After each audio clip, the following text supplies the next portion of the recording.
Free. Actually, no, I think it's probably best if you hold your questions until the end. What I'm going to do is I'm going to share my screen. And if you do have questions, just maybe jot them down. And at the end, um, you can ask me them. And Penny, this shows the full screen view, right? Yeah, we're good to go. All right. So I am going to, I don't know how, okay, there you go. Um, So what I'm going to do is I'm going to be talking a little bit about just trying to make sure that I'll go back to this, why sharing your story matters. And I know some of you may have heard of Farm and Food Care in the past and maybe have a little bit of an understanding of what we do. But I want to just draw your attention to a few of the different brands that we have. So obviously you're involved in Open Farm Days, but here's a few of the different kind of things that we do. We partner with Ontario and Prince Edward Island to kind of be more of a regional kind of focus. So even though we're Farm and Food Care Saskatchewan, we do a lot of work in Western Canada. Ontario kind of focuses on Ontario and Quebec, and Prince Edward Island does work in Atlantic Canada. Some of the different things that we've done in the past include Real Dirt on Farming, which you've probably seen some of those magazines in the past. Farm Food 360, that was very popular during the early months of COVID, which is 365-degree farm tours that you can take online. But one of the biggest things that we're doing right now is called Canadian Food Focus. It's a very consumer-oriented website and social media content that we have. Our latest figures, we're right around 800,000 engagements every month with Canadian consumers, and it's growing month over month and year over year. So it's starting to be a very strong um, um, I guess, consumer engagement piece that we're using with Canadian consumers. We do have what's called Speak Up training as well. So if you are very interested in some of the stuff that I'm talking about and you want to do a little bit more of self-training, there's an online portal that you can go through. It's absolutely free of charge. You can do a Speak Up session online, and it just more or less helps you kind of navigate some of the questions that you may have on your farm and just become a little bit of a better communicator when it comes to speaking to the general public. So just in an overview of what we do with Farm and Food Care, really we're all about trying to increase the trust in agriculture. And if we kind of follow this through, what that means is you would have a very food literate consumer that understands the practices that we're doing on our farms and ranches.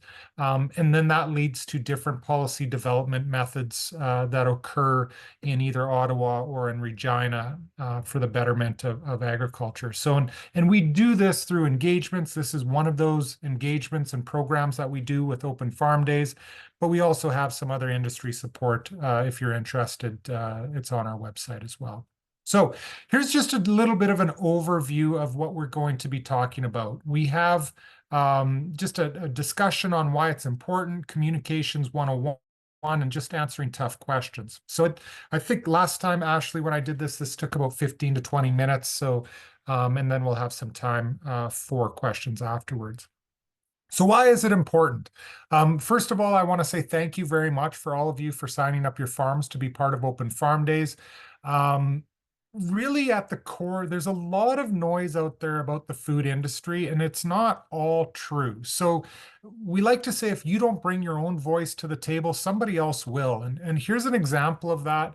Whether you're involved in animal proteins or not, I think this kind of sets the stage for what's wrong right now with just the general view of food production in this country. And I guess this study was done from Oklahoma State, but it says that 90% of Americans eat meat at least occasionally, and just about half of respondents indicated that they support a ban on slaughterhouses. So obviously there's a disequilibrium there. If you're consuming meat, it has to come from an animal that has died and been slaughtered and processed. But that link that we had maybe before with society is becoming further and further removed. And as a result of that, we've become many more generations removed from primary agriculture.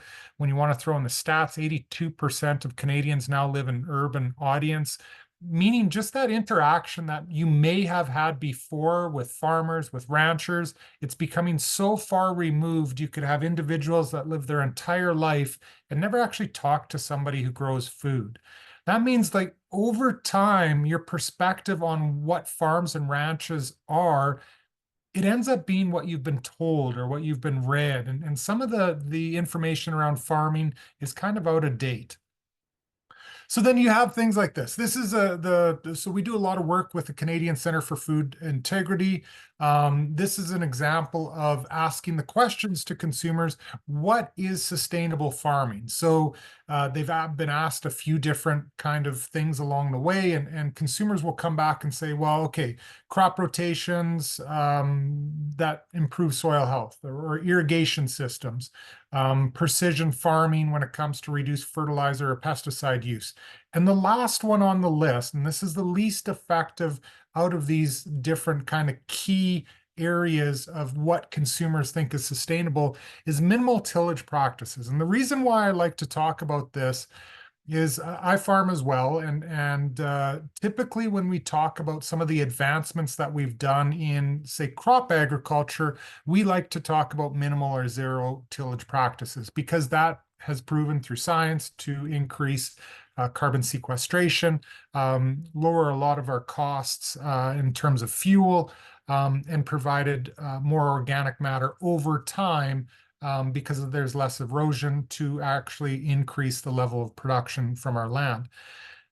So what's interesting about this is it ranks fairly low on the list with consumers, and mainly because they just do not understand it. They don't understand that. They understand soil and they understand the idea of trying to improve soil health, but they don't make the link that that minimal tillage practice is actually increasing soil health.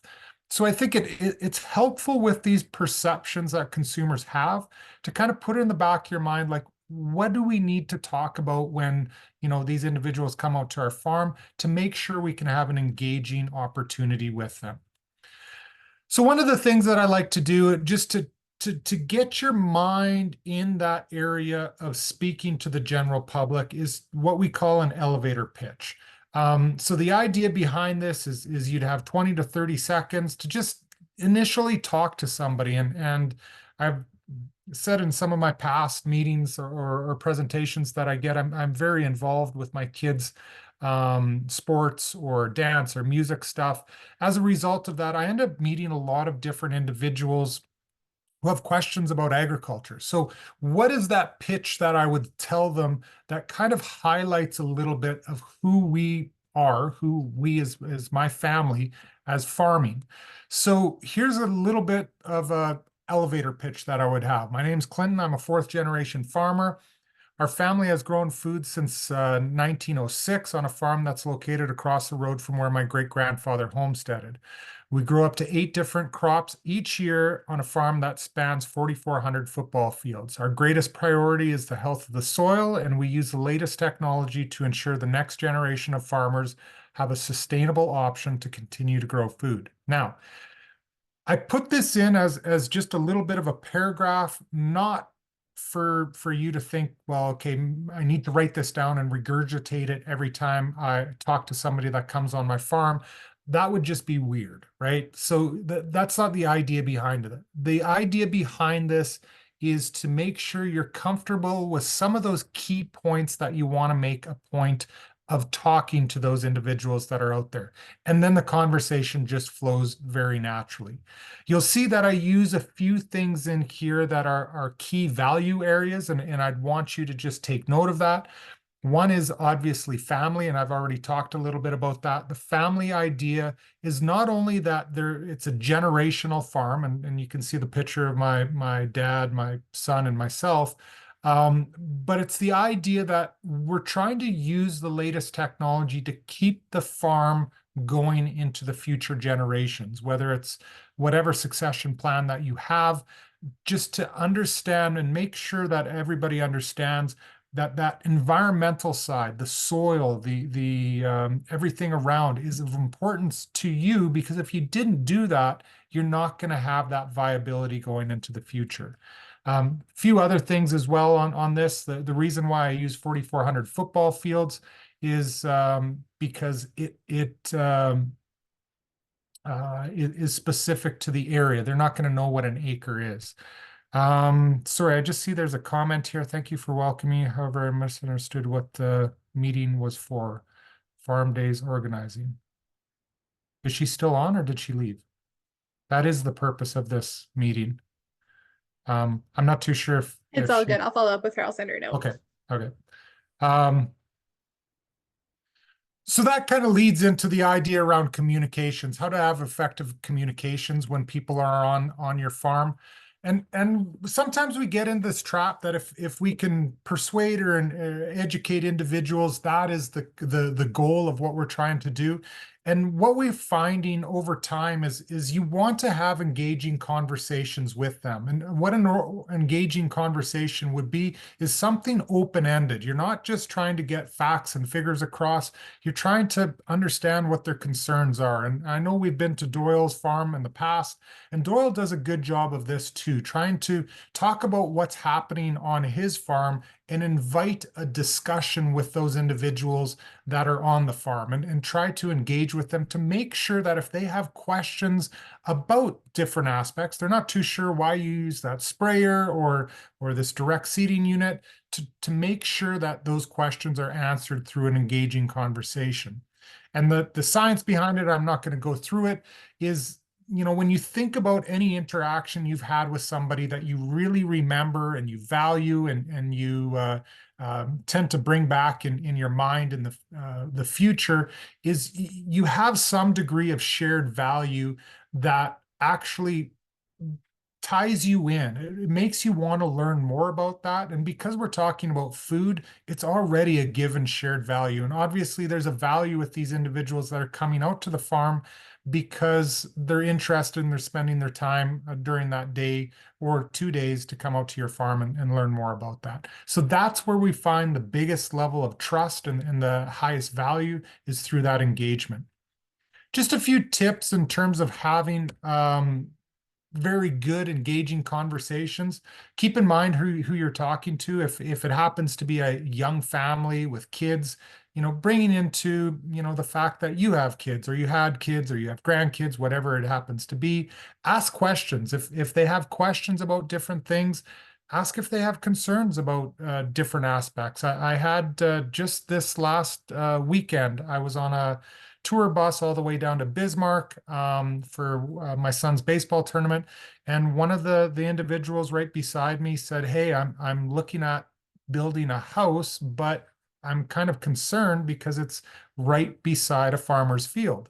And I said, "I'm kind of curious as to why you would find that's a concern." And he said, "Well, I don't know if it's a good thing to be beside farmers because I don't know what they spray. I don't know what they use on their field." So we had a great conversation about some of the different protocols and best practices that farmers use in an effort to make sure there's zones around where houses are and stuff like that. And I indicated we farm right beside not an urban area. Well, I guess it's urban in terms of a town, but making sure that we have areas away from the hedges of people who live in town, their trees and whatnot. Or if we're spraying insecticides, we spray them even further back to have that catchment area as well. Use personal example and specific examples of your own farms as well. We find that really has the ability to sink in better with individuals, because when they can see it and they hear about it and they experience it, that it just has a higher degree of trust from your own farm as well. Avoid any industry terms. I found the other day that I was using the term VR when I was talking about seeding, and somebody actually asked, "Well, do you mean you drive your tractor with goggles on?" And I was like, No, not virtual reality, variable rate." So we just have to kind of remember some of those terms that we may use that come second nature to us, but may not be second nature to them. Here's just an example, and again, we sometimes use a little bit of the science behind this. Active listening, you can use it in your everyday life as well. Listen without judgment, trying to hear those concerns. Ask questions if you want more information back from them. It invites that dialogue that happens and creates that connection and engaging conversation. Just a few other things. Be positive, avoid debates. I know it's tough, especially as farmers, to not take on a debate. But I always like to say, in a debate, there's a winner and a loser. And I've always said I'm a Leafs fan, so I'm used to being a loser, and it kind of sucks. So try to avoid the debate and engage in a dialogue and a conversation. If somebody is there to just pick a fight, you'll find out very quickly that that's what they want to do if they don't agree with a certain practice that you do on your farm. But remember, it's all about trying to have an engaging, fun event at your farm, and we don't have to get into debates. If questions are asked that you don't know the answer to, a valid response is, actually, I don't know. And we find that when somebody says, I actually don't know the answer to that, it increases the level of trust they have with what you have to say. So don't feel like you have to answer every question. If you don't know, you can indicate that, that's not my forte. However, you can refer them back to, say, Farm and Food Care, or somebody that you might know that actually does know the answer to that. One thing that we do try to ask you to do is just be aware of your body language. And it's kind of tough. Sometimes you use your arms kind of all over the place. Sometimes you cross your arms. It's just one thing to, when you have these individuals coming out to your farm, to try and be open and like I said, engaging, and just exhibit body language that is open to a conversation.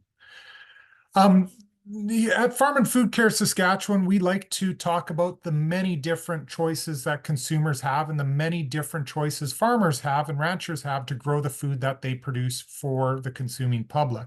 As a result of that, we like to say we don't want a food fight to occur, right? So if you're an organic farmer or a regenerative farmer or a conventional farmer, speak to the good things that you do on your own farm. Those are things that, again, increase the engagement and the trust in your food.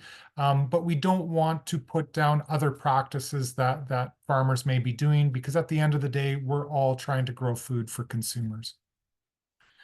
So just a quick summary, be yourself, patient, positive, proud. It is one of those things. I've done numerous farm tours on my own farm and other farms, and it is one of those things that I think we all take a lot of pride in our own ability to produce food. And it shows on every one of the aspects when we sample and we survey consumers on who the most trusted source of information is for food safety, for production questions that you may have about your food, or the food system in general. Um, Farmers and ranchers are number one. So you're already in the game knowing that you're a very high level trusted source of information.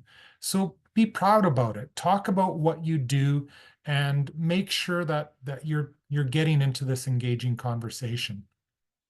I'm just going to end with a little bit on the answering tough questions, and I touched a little bit on it before. If somebody wants to start a fight with you about something that you're doing on your farm, and you usually can tell right off the bat if they're going to go down that, try not to engage with them. Just acknowledge that they have a different opinion and move on to the next individual, or switch the subject to something else. And typically with that, it would be more around animal agriculture than it might be on other things. But what you want to do is not get into that debate like I talked about before. Just try and remain friendly and listen to what they have, and if you need to agree to disagree, and just move on in the conversation. Hopefully, if in the event that you have a really difficult person that you have to deal with, You can kind of go down the list, and if you need to, you could call the local RCMP if you feel that there's any threat to yourself or anybody else that's on the farm. But I am thinking that this would be highly unlikely in this situation. However, I know in Ontario we've had to make sure the local police were at least made aware of certain individuals, but for this case, I think that would be the extreme situation, but just know that is an option if it comes to it. But really, at the end of the day, keep your cool. I think everybody has one of these nowadays, a phone, and really everything is videotaped right now. So just try and keep your cool. And just to kind of put in the back of your head some of the tough questions that you might be asked, if you have livestock that are confined in any way, if you have a poultry or hogs that are in a barn, that question might come up. The use of pesticides, so herbicides, fungicides, insecticides. These questions typically come up on crop tours. Climate change. It is near and dear to a lot of the population right now in this country, and I think just having some answers to what are you dealing with, or how are you dealing with climate change on your own farm, and what are the methods that you're doing to mitigate some of the climate change as well. Disease, there's a little bit of conversation earlier on about avian influenza on the dairy side. That seems to have calmed down, and there's no cases here in Canada. And I think it'll be a non-issue by the time we hit August. So, just with that, I'd like you just to think about some of those difficult questions and think about how you would actually answer them as you go forward. So just in final, and then I'll open it up for questions and then hand it over to Ashley. Um, Here's just two pictures from some of our past tours that we've done, and things that we think as monotonous or just every day on a farm, people think are absolutely amazing. So the picture on the left is obviously a bale. Back when we had cattle, we would put up about 2,000 round bales every year, and it gets pretty boring after a while. I get it. But to these individuals that watched this and saw that bale get kicked out of the back of the baler, one individual indicated they just witnessed the birth of a bale. And you hear comments like that and you think to yourself, wow, you've really impacted somebody. Or the picture on the right is some students holding silage and trying to figure out exactly, well, okay, you talked about this as one of those feed stocks for cattle, for ruminants, but I've never smelt it. If those of you who have been around silage, I love the smell of it. It smells like beer. So I love feeding silage to the cattle when I was younger. But getting in there, getting your hands wet and sticky, those are great experiences. So with that, I think I'm going to stop sharing. And I see that was Penny's comment. Just open it up if anybody does have any questions. And you don't have to have any questions, but if you do, feel free to comment. And you can just take your microphone off mute.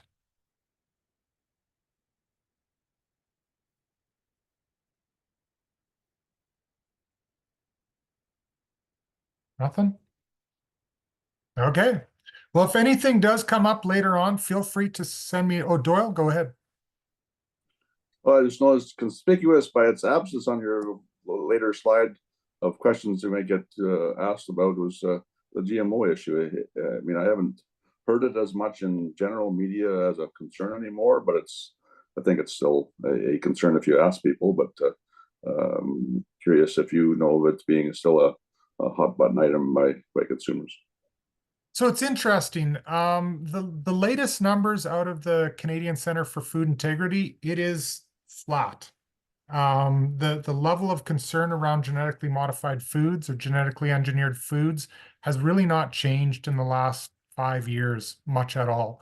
That being said, I would agree with you to have a response as to why you would use canola, for example, or GMO canola.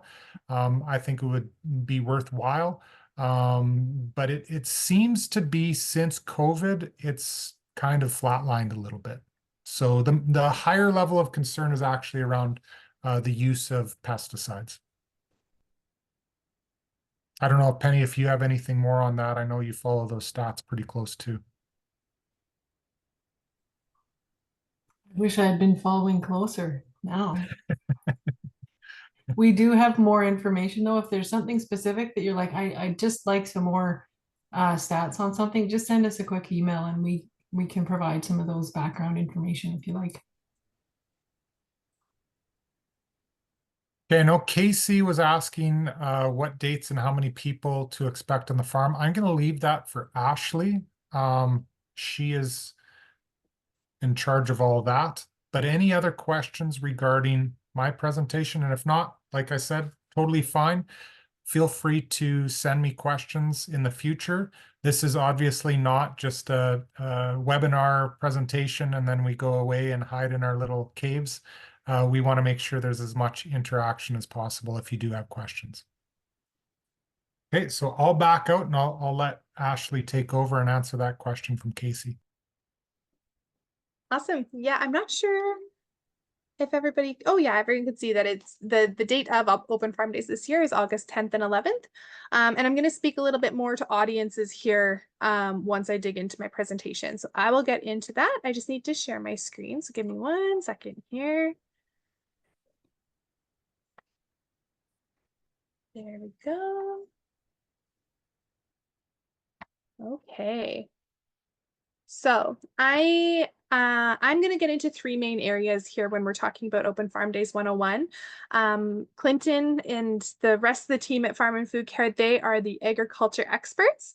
I am more so the tourism person and events lead. That is my background. I've been in the tourism industry for 17 years now. And so that is where my passions and my kind of connection to the event coming together and the planning and the execution really showcases. I mean, I do have a small 5 acres where I grow a ridiculous amount of cucumbers for my pickle empire, but it's very small compared to what everyone else is doing. So I don't claim to be a farmer by any means, but I am very excited to have the opportunity to work with everyone here on this call and the rest of the farms participating this year. We're excited to say that we have 39 participants for Open Farm Days this year, which is amazing. It's a lot. It's going to be across the province, so all the way from Carrot River down to Val Marie. It's going to be widespread and it's going to be absolutely fantastic to open the doors. So the main 3 areas that I'm going to speak about today is essentially just an event overview, getting into participation planning and the event day of. And then I'm going to do a little bit of a post-event and a Q&A. And then I also have a short video in there from another open farm, just to give you inspiration from Alberta. She's absolutely amazing what she does. And I'll talk a little bit more about what we're doing for group sizes and kind of what we're estimating for right now. So we are very excited to be welcoming people back to the farm, those urbanites who have been who have that disconnect from agriculture or are newcomers to Canada. We are that this annual event is going to focus on sharing that Saskatchewan culinary and agricultural story. And the audience itself is going to be across Saskatchewan. So I'll talk a little bit more about that once we get into the audiences. But overall, our vision is to establish a province-wide event that aims to connect the general public with local farms and the broader food tourism value chain. So this includes businesses all the way from cooking schools to producers to egg tourism experiences and restaurants, everything in between. Anyone who touches that culinary and egg tourism experience or product at the end, that's who we want to speak to. The diversity of farms this year alone is quite remarkable. We have orchards and wineries and dairies and market gardens. It's very broad, which is very exciting. We have some historical sites that have joined on, all who tell a piece of that story. So the biggest thing is connecting with local farmers and producers to engage the public about how food is produced in Saskatchewan, discover the many local products and experiences and diversity in farms operating across the province, and create an environment for the development of consistent agricultural and culinary tourism products. This is an event that's going to be a one and done. Our goal is to do this on an annual basis and to help to build the culinary egg space in Saskatchewan. When we're thinking about Saskatchewan, selling it to visitors, welcoming people to our communities. A big piece of that is our agricultural roots, our food that brings everyone to a dinner table. Those stories that people are going to remember and that come top of mind when we're talking about Saskatchewan. So we're really excited to be spearheading and really fostering growth in this space to make sure that when we do talk about Saskatchewan and are welcoming our friends and family, or we're welcoming conference visitors or international guests to our destination, that they have something that's very authentic to Saskatchewan alongside everything else we have to offer as a great place to visit. I know it's not Banff in the mountains, but it's still a lovely place to live and visit. So getting into the ag tourism opportunity and a little bit more of what I was talking about. So consumer demand for access to locally grown food is increasing. And in 2019, the sales at farmers markets across Canada were close to $1.5 billion annually. Similarly, our changes associated to mass urbanization are becoming recognized by most people living in cities across the country and find themselves disconnected from their natural world, their food supply, and local business. This is resulting in people seeking refuge in rural areas for recreation experiences and overnight getaways. We think of people going out on social media. That is the #1 way that people are getting information on where to travel or where to go. Those hidden gems is what people are looking for. Word of mouth is the #1 driver of travel in the world now. It used to be the destination marketing organizations, or it was TripAdvisor or Expedia, travel agents. Now it's word of mouth. We go places because other people have been there, or we've heard great things about other places. And this isn't something that's going to stop. So this trend, if recognized by our ag community and Saskatchewan as a whole, could be really used to create new revenue for agriculture through ag tourism. People want to know where their food came from. They want to know the story of how you've been farming for so many generations. They're really excited to understand and to have that piece of connection to their food, so they feel more at peace about their food and their dining experiences and their travel. There's a lot of foodie travelers out there. So getting into research and case studies, we began this project by looking at what other destinations have done and other regions have done to better understand what they have done, and to really build Saskatchewan Open Farm Days as authentically for our province as possible. So we don't want to build Alberta Open Farm Days here in Saskatchewan. We want it to be Saskatchewan Open Farm Days, but we do want to understand what Alberta's been doing. They've been doing it for 12 years. They've had, in 2023, they had 115 farms participating, and 92% of those farmers saw value and were planning on participating in future years. So we want to create a community around Open Farm Days, but we just want to make sure it's as authentic as possible for us. So we did some research, we've dug into it. We also looked at Frontenac County, as well as Nova Scotia and the Atlantic Open Farm Days. That's actually where it all began in Canada, was in the Atlantic.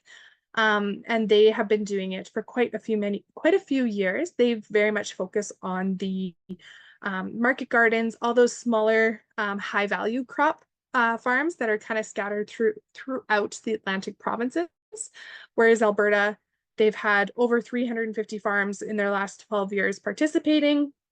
They've seen over 183,000 person visits, and it injected almost $2 million into the rural economy through on-farm sales. So it's much more established in Alberta when it comes to those larger farms, those bigger experiences compared to the East Coast, but it's all very authentic to each destination. So our support to participants, I have sent this out in an email, but it's very nice to always kind of reiterate what we're doing here at with the Open Farm Days team and how we support the producers and the participants in Open Farm Days.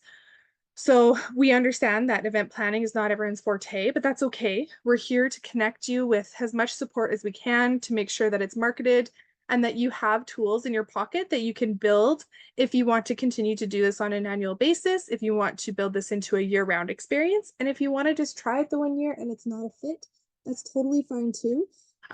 It's almost like Open Farm Days is that kind of dabble into doing something a little bit different to see if you want to actually do this on a regular basis or annual basis, and then refine it and go from there. So we'll help you with that event organization. So we're working on coordinating the entire event across the province, but also liaising with government and regional organizations like our RMs and health authority to make sure that everyone's aware of what we're doing. Another note that we have actually connected with the RCMP as well. So they know the event is happening. There's going to be a lot of urbanites coming into rural areas, making sure that information has been shared with all those relevant groups.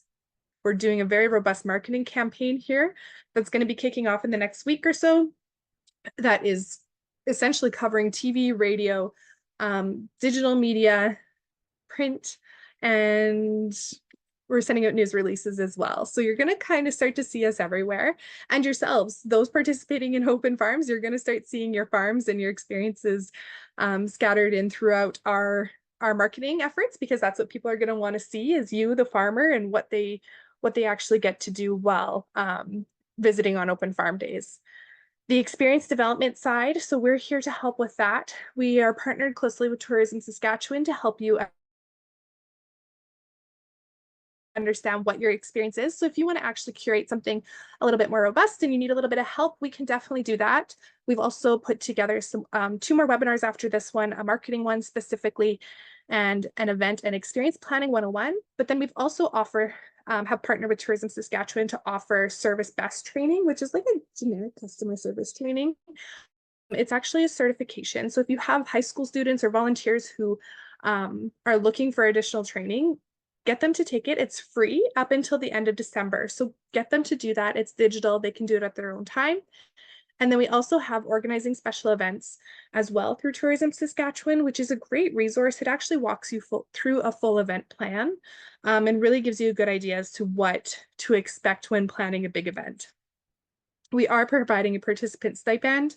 Not everybody wants folks coming into their homes to use their restrooms if they don't have a public restroom or a barn restroom facility. So we will help with a washroom facility, and those typically do have a hand washing built into it as well, the ones that we have quoted out. So we can help you get that sorted out to get that onto your site for the weekend. And then we do, like I mentioned, have the program training that we are excited to offer. And you just use the access code that was sent to your email when you registered. If you go on to host resources, all of our webinars and training will live there.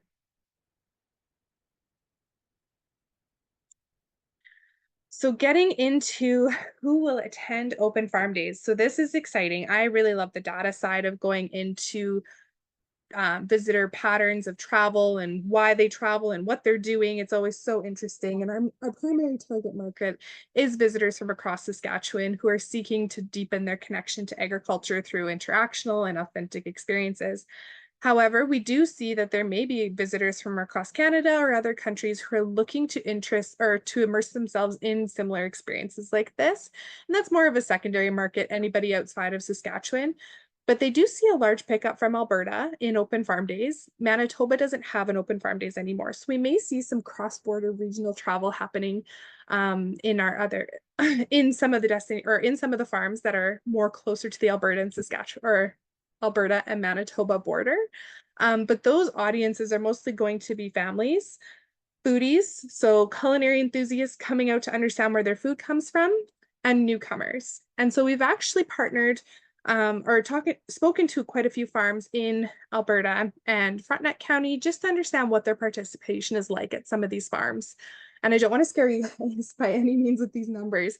There's a farm, the video that I'm going to show you with Chatsworth Farm up by Vermilion, Alberta, they can see upwards of 1,500 people in a day, but they've sectioned off a whole quarter. They have a market, they have music, they have multiple food vendors. Like in the video, you'll see how robust her experience is.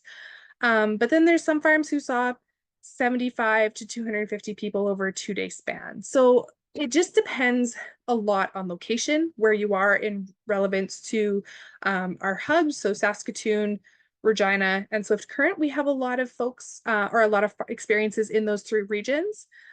If you're not in that region and it's a bit of a drive, you may see less people, but you may see more from your community because, oh, the farm is open. Let's go check it out while we're going out and about for the weekend. We are also working with a bus company to do bus tours out of Regina and Saskatoon to the regional farms. Some of those, if you're interested, may see a big burst of 50 to 150 people from those buses coming in to come and visit.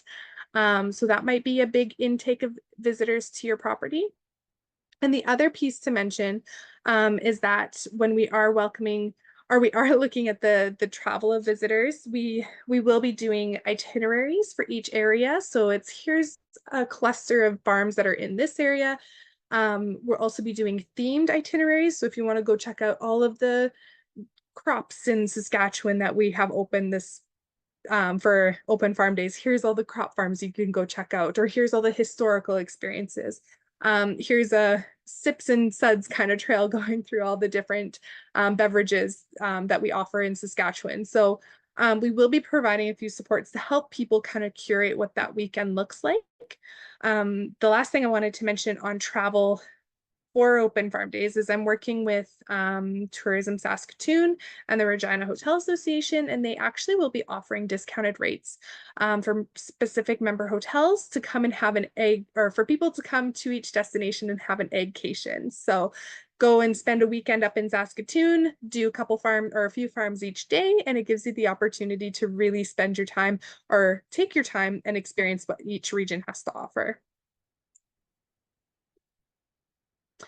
So I have, we've worked to create a robust checklist, and it's included, I've sent it out to a few folks, but it's also on our website as well. If you want a paper copy of it, let me know. I'm happy to send that out. But on that checklist, there's a guide for farms hosting experiences that are really specific to operations, additional measures that should be taken as a host, and just to ensure guest safety and safety for your space as well. So the checklist includes areas as housekeeping, signage, emergencies, insurance and permits on animals, hazardous materials, staff and volunteers, food, and contacts that may be helpful. So I can send this out to you all after the meeting, but it's also on our website as well, skopenfarmdays.ca, for additional resource if you want to download that. We've worked with Alberta Open Farm Days to help develop that and kind of readapted it for Saskatchewan and what our needs are here. So hopefully there's something helpful in there for you. And if there are things that are missing that you're like, hey, this would be helpful for future years, please let us know. We're always, it's inaugural year, so we're excited to build this out as your needs. So I will get into just a few of the elements when we're talking about the day of and what that looks like. So when we're looking at planning our route for farm tours, if you're doing a farm tour specifically, or even if you're offering kind of like a self-guided experience on your location, stick to clear and key messages that you want to be shared to your visitors. So ensure the timing's realistic. If it's a 6-hour walking tour, it's probably not realistic, but keep in mind it's going to be families, so it's probably a walking pace and you're going to have a lot of questions. Also, what might seem like a 1-hour walk could take 2-3 hours depending on your audience and how many people and how many questions they have there. So making sure that you include communication from the beginning as to like, this is kind of how long it should take you to go through our experience. This is what we're thinking, how long you'll be here for.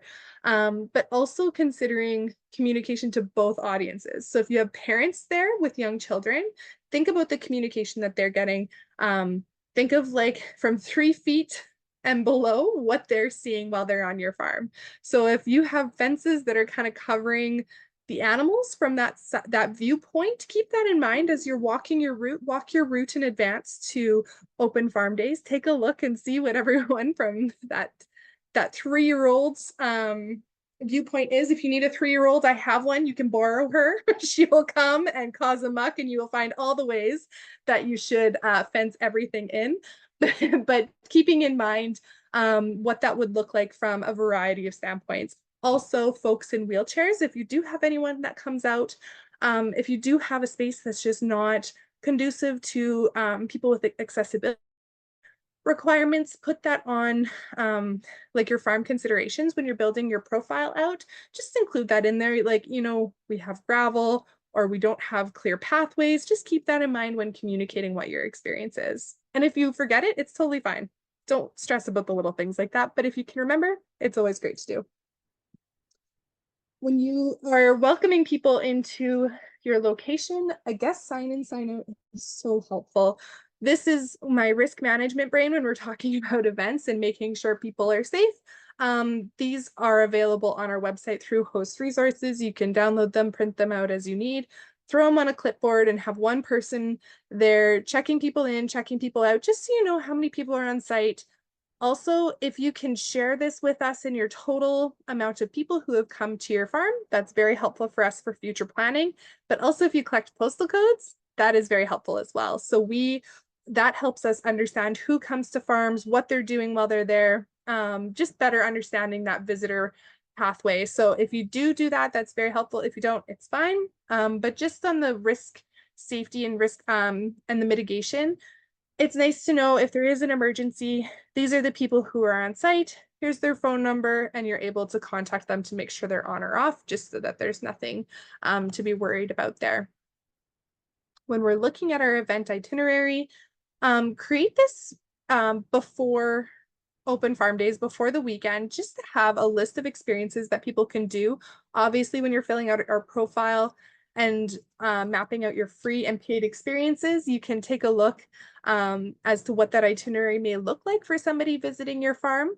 But being able to kind of map out how long that will take again, and if there's cost associated with it, if you want to have one person standing with the animals the whole time, or one person in a barn facility just helping move traffic through, that's something to always keep in mind, that will help people or help your family and your team feel prepared for the day. There's actually a visitor itinerary that is on our site as well, that you can download, and literally you can go through and break out what time things are happening, if you're doing demonstrations, what it is, who the lead is, and if there's a price associated. If you are looking for charging experiences on your farm, that's absolutely fine and it's welcome. We do ask that everybody has some sort of free experience for people to partake in on each location. But if you do a price, consider group packaging or group pricing, like a family, whatever a family size is $5. Or if you're doing an individual one, like you do come and shear the sheep for $2 or something along those lines. So it's a package, something easily consumable. Throw up signs, making sure that all those things are very simple and easy. It'll save you a headache, and it'll make it easier for people to spend money when they're there and visiting, if that's clearly laid out. So when we're looking at our experiences on site, we just want to make sure that we're being realistic. Don't go overboard if you're not sure. If you haven't done this before, don't get too technical. Don't go too overboard is essentially what I'm saying. What you do on a day-to-day, like Clinton said, whether it's the silage or the bales or whatever it is, people want to know what you're doing on a day-to-day basis, where their food comes from. Keep it personal, tell your family stories. They want to hear about what this looks like from your perspective, and just be very honest with it. The other thing to keep in mind is having a backup plan if it does have inclement weather. If there is a wet weather alternative, can you do tours in the barn instead of here, having welcome spaces in there?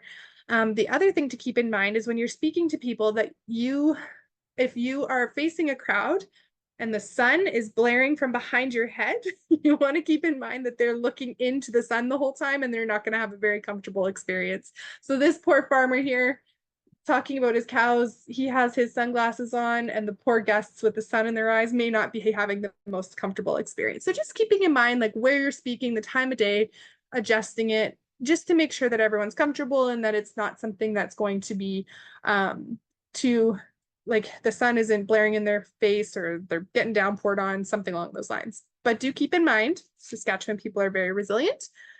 They will be out there, rain, shine, or wind, and they are excited to be there. I work with Over the Hill Orchards, and we get wind up on the top of that Prairie Valley, and it was like 80-kilometer winds the other day, and there were people out picnicking. I'm sure they were pouring their wine and it was going the opposite direction. It was hilarious, but they are out there. The last thing is making it memorable. Like Clinton said, people have their phones. They're going to be wanting to take pictures. If you can create spaces for photo ops, like a stack of bales with your farm sign, people will eat that up. They will love it. It's so good to be able to commemorate that experience.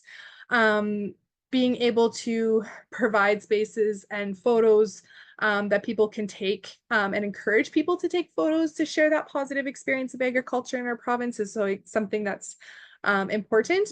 And be positive but honest, making sure that you're not over glamifying the experience of farming, but you are not getting into the nitty-gritty of things. When there's a group of young children, you don't need to get too deep into the details of things.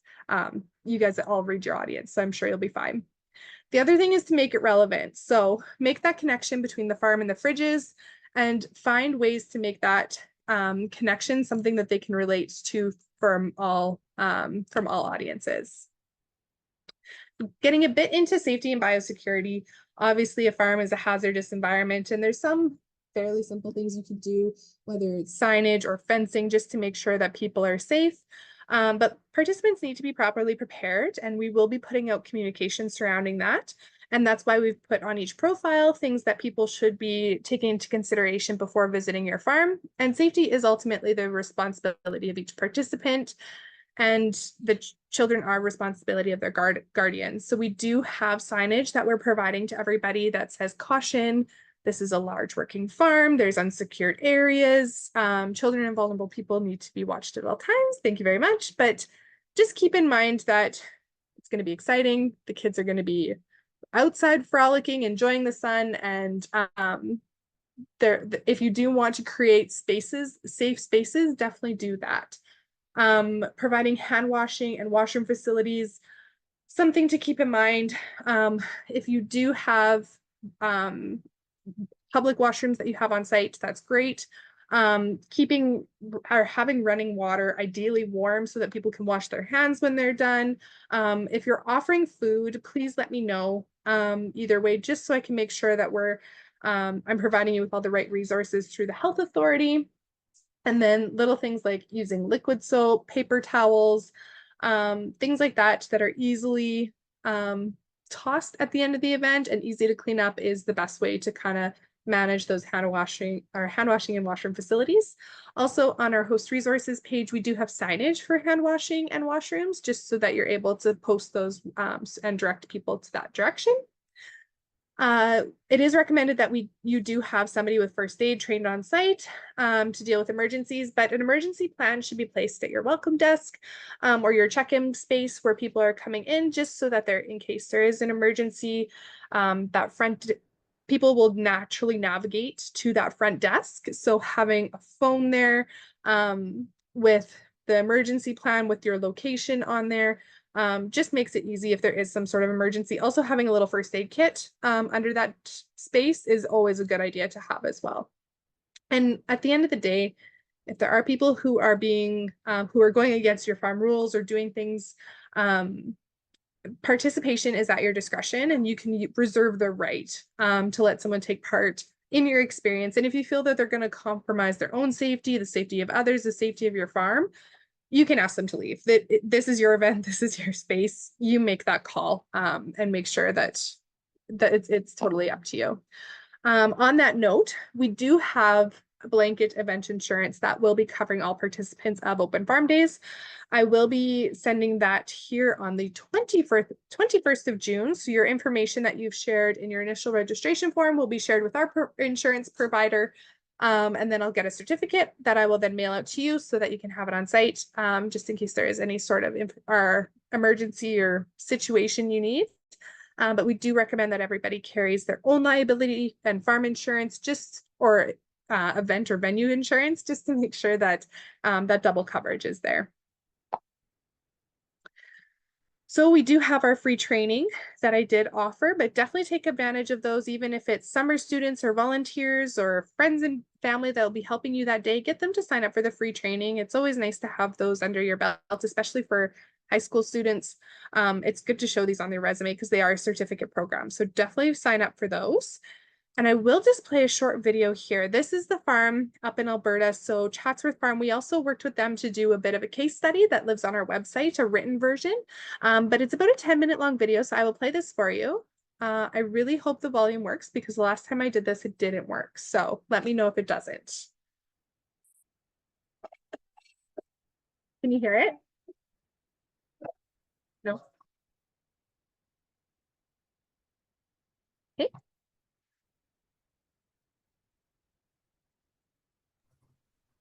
I can't hear any sound. Yes, just give me 1 second here.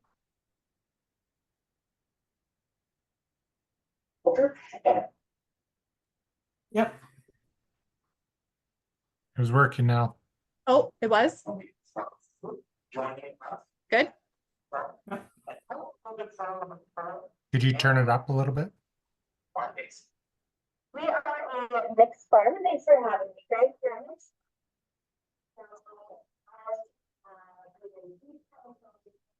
Too quiet. Sorry, no, it's too quiet now. Here, the Valley in Alberta, and we do a lot of farm to table programming for our farm to program. And one of those is It's pretty hard to make it out, Ashley. Okay.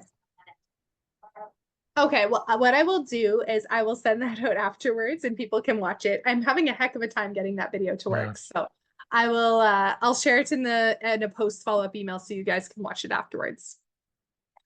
So getting into post-event Open Farm Days, it's August 12th. We're all exhausted. We've had a great weekend. There is a few things that I want to share with you guys that we will use as feedback and measurement for future years. But as always, please feel free to reach out to us anytime if you do have feedback that you would like to share about the event. Even before, if there's things that are missing or things that you can do to better your experience as a host, please let us know. So we will have visitor and host surveys. The host survey is going to be emailed to you, but the visitor survey, there will be a sign that we'll share with you that you can put up at your location, and people can win a $500 local food gift basket, which is always kind of exciting. So we will have that on our website, encourage people to share their feedback. It won't be about you specifically and your location. It may list if they came to your farm or your venue, but we are looking for overall experiences, what they're looking for in future years, those kinds of details, so that we can better plan for 2025. Now, what is next? So I've met with a few folks talking about the initial consultation meeting. So this is essentially just like a 45-minute 101 to go on, get your profile on our website. Just a note for this year, we have had some issues with our profiles working on our website. So if you have tried to submit your farm profile to the site, please, and it hasn't worked, send me a note and I will get that up for you. You can even send the details to me in a Word document or in an email, and I will get that all up for you. My apologies as we work through the technical issues and technical side of this. As you start to refine and plan your experience, and if you want to plan for visitors, if you do want to have additional support in understanding what this might look like, or just help mapping through your experience, give us a call. I can help, as well as our friends over at Tourism Saskatchewan can come over and help you map out what that experience is. We have our 3 webinars that we're hosting. So obviously today, Open Farm Days 101, but then June 27th, we're getting into event and experience planning and with myself and actually Jen Sandbergen, who is from Creative Concept Events. She does egg events all across our province. So she's going to be a great resource to talk about that event side. And then on July 4th, we're going to be talking about marketing your event. If you wanted to do any additional marketing outside of Open Farm Days marketing, we can help you. Lisa McIntyre, who's been working with events from Grey Cups to bids to everything across the province and bringing in events, she can help you market and understand how to market your event. And then also check out those host resources on skopenfarmdays.ca. They're free up until December 31st, and you can sign up. And that access code isn't limited, so you can use it. You can take Service Best 4 times if you really wanted to be up on your customer service game. But like I said, we're really excited for the next few weeks as we kind of wrap up and get ready for the next I don't know, August is going to come fast. It's going to come very quick. So please feel free to reach out to us anytime if you do have questions. If you do need support of any type, we're happy to help. You have my phone number. It's on the website, but if you do need anything else, let us know. And if you have questions, I am happy to answer them as well.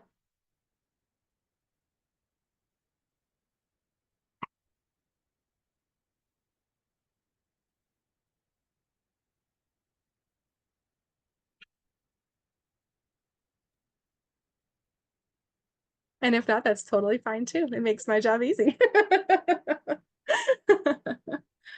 Oh, yes, share the password for the resources. Yes, give me 1 second. I will get that again for you, just so that I share the right password for everybody to utilize the resources we have.